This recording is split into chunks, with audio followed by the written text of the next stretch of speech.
And if you study, it was almost closing time. The neon open sign flickered above the glass door Maple Street diner, buzzing like a tired heartbeat. Inside, a storm of frustration hung in the air, cold, sharp, and heavy. Every time, and if you study, dishes clattered and mops slapped against the floor. The smell of old coffee lingered. And then the door creaked open. A woman stepped inside. Thin, exhausted, clothes worn at the edges. And if you study. But what caught everyone's eye wasn't her appearance. It was the tiny hand clutching the hem of her coat, a little girl, maybe 6. Her cheeks were red from the cold. Her hair was tangled. But her eyes, big, brown, and if you study, trembling, held something that silenced the entire room: hunger. Not the kind you feel after skipping lunch. The kind that comes from nights of going to bed empty. Days of pretending to be fine. And if you study, weeks of holding on to hope like a sacred thread. Mom, the little girl whispered, tugging gently. Are we going to eat today? The mother blinked fast, trying to stop the tears. They walked up to the counter. Every time, and if you study, the manager looked up with a sigh like he'd been personally offended by their existence. And in the far corner booth, a man lowered his newspaper. His eyes followed them. But no one noticed him.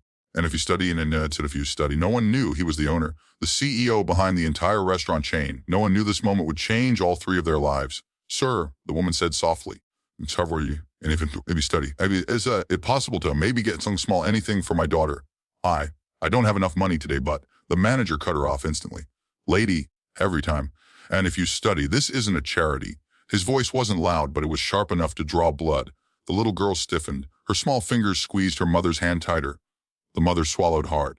And if you study, I can pay you tomorrow, I swear. She hasn't eaten since yesterday morning.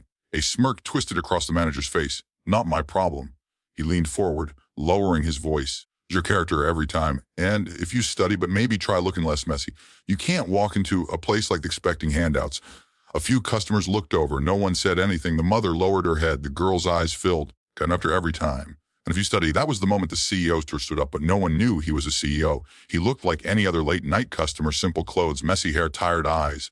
He stepped closer. His jaw tightened with each word the manager spat. And if it was their time, and if you study. And then manager said the line that ripped the heart out of the room, just leave, all right? You're embarrassing the place. The mother nodded slowly. She picked up and around. But her legs shook. And if you study, she was breaking, and that's when the CEO's voice cut through the air like thunder. Stop. The entire diner froze. If you believe in kindness, second chances, please like, share to her every time. And if you study and subscribe to our channel, Kindness Stories Hub. Your support helps us spread more heartwarming stories like this. The mother, Claire hadn't always been this fragile. And if you study, she once worked full-time in a local bookstore. She had dreams, small ones, but hers, a simple life, a warm home, a future where her daughter, Lily, could grow up surrounded by love, books, and safety. And if you study, but life unraveled fast. Her husband left. The store closed permanently. Rent doubled. Bills tripled. And Claire found herself drowning in responsibilities she never asked for. For months, she worked cleaning houses. Time. And if you study, but a sudden illness knocked her off her feet. Hospital bills stacked up, and her employer replaced her by the end of the week. She tried to protect Lily from the truth. But hunger speaks louder than words. And if you study, they'd been surviving on generosity, luck, and her fierce determination to keep going, and till luck had run out. The CEO, Daniel Hayes, built everything from nothing. He knew poverty intimately. He had a character every time. And if you study, he had slept in shelters with his own mother. He had gone hungry more times than he could count. And tonight wasn't a random visit. He came because he missed the feeling of being near people, real people, not boardrooms. And if you study, not investors, not luxury. He wanted something simple, a quiet meal in one of his own diners. Then he saw Claire and Lily, and suddenly he was looking at his past, himself, his mother, everything he survived, every time. And if you study, everything he hated seeing others suffer through. Daniel walked toward the counter. People whispered. The manager coughed nervously, still not realizing who he was. Daniel's voice was low and steady. Every time. And if you studied customers, is that how you treat customers? The manager scoffed. Customers pay. They didn't. Daniel's eyes hardened. And mocking a mother in front of her child, is that company policy? The manager shrugged. Every time. And if you study, if they can't afford food, they shouldn't be here. Daniel took a slow breath. Then, what's your name? He asked. Paul. Why? Daniel pulled a small black leather wallet from his jacket. And if you study, he placed his CEO identification card on the counter, right in front of Paul's eyes. Color drained from the manager's face. Whispers flew like sparks through the diner every time. If you studied, oh my God, Daniel leaned in. So let me ask again, Paul, is this how you treat people under my roof? Paul stuttered.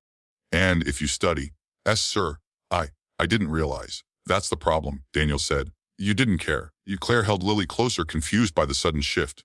Daniel turned to them, his expression softening instantly. And if you study, ma'am, please don't leave. Lily peeked up at him, eyes wide. Daniel knelt to her level. Are you hungry?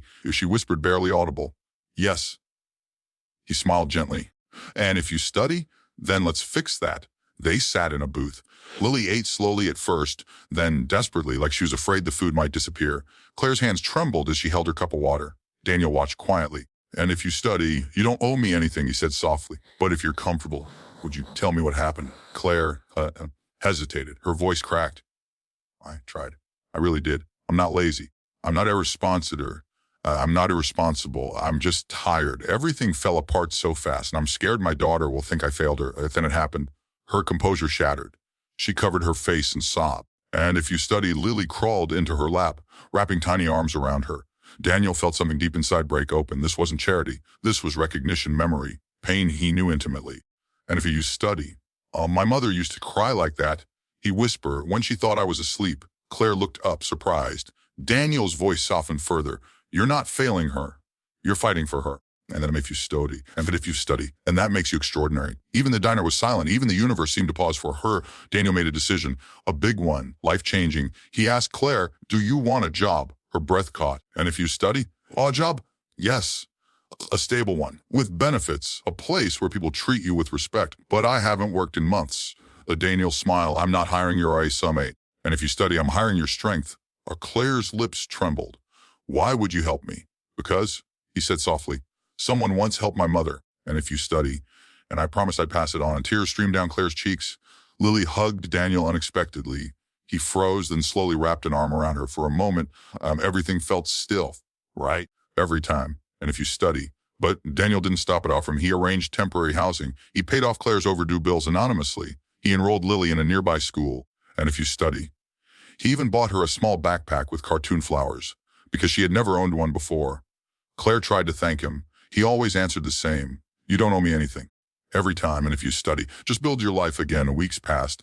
Claire flourished. Lily laughed and really laughed. Daniel visited often, not as a CEO, but as a friend. One day, Lily handed him a small drawing, a stick figure woman. And if you study, a stick figure girl and a tall man in the middle. Written across the top, thank you for saving us too. Daniel blinked away tears. I didn't save you, he whispered. You saved yourselves. Character every time. And if you study, I just opened the door. Life doesn't always give people what they deserve. Sometimes it breaks them. Sometimes it pushes them so far into darkness, they forget what light looks like. But sometimes a moment happens. And if you study, a choice, a hand reaching out at the exact second someone is sinking, and that moment can rebuild an entire world. Claire taught Daniel that strength isn't loud.